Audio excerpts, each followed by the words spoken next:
Well, after days of uncertainty, Canadians and other foreigners are finding their way out of Haiti.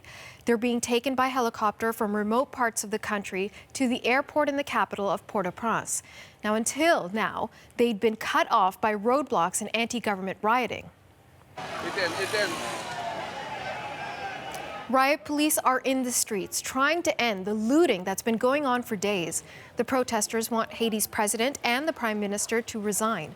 On Friday, the president promised to take action to deal with poverty and corruption, but he did not say how he's planning on doing that. Haiti is the poorest country in the Western Hemisphere. Laura McQuillan is tracking the story for us.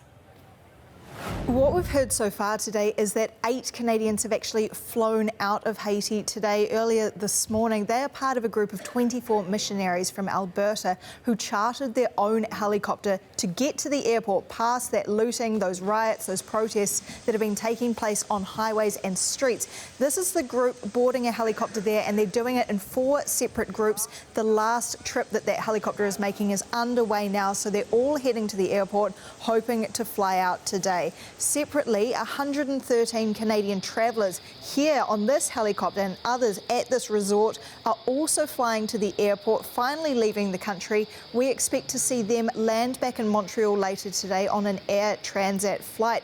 And these groups are going by helicopter because it's almost impossible to travel on those roads and highways. It's so dangerous. We're hearing stories of protesters attacking cars with windows being smashed, disrupting that traffic, so people are chartering helicopters instead.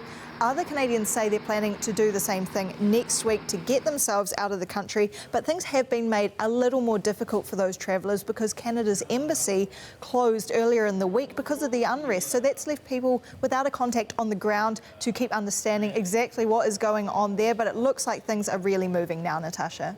Laura, let's talk about the movement in the opposite direction. So we've got Canadians trying to get out, but Haitians who are being deported from Canada are being told they may not necessarily be going back. What are you hearing on that front?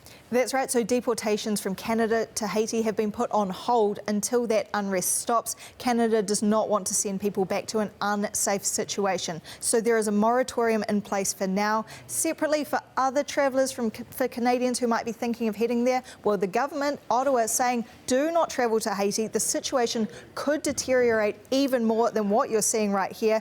And anyone who is there now should consider leaving on a commercial flight while they still can. That's CBC's Laura McQuillan reporting. And as you heard Laura mention, some of the trapped Canadians made it safely to the airport in Port-au-Prince to make a flight home. A reporter from our sister network, which is RDI, spoke to one of the people who is leaving along with his wife as they were preparing to get on board the flight. When you booked your trip, quand vous avez fait votre réservation with Air Transat, did you expect this? No, not at all. No? No. No. We haven't heard of the trouble they had in downtown Port-au-Prince. You hadn't heard of the troubles? No, not at all. No? So you were surprised? Yeah. Are you going to come back here? I don't think so. That was a Canadian who was stranded in Haiti for days as a result of violent demonstrations. He's on his way home to Canada.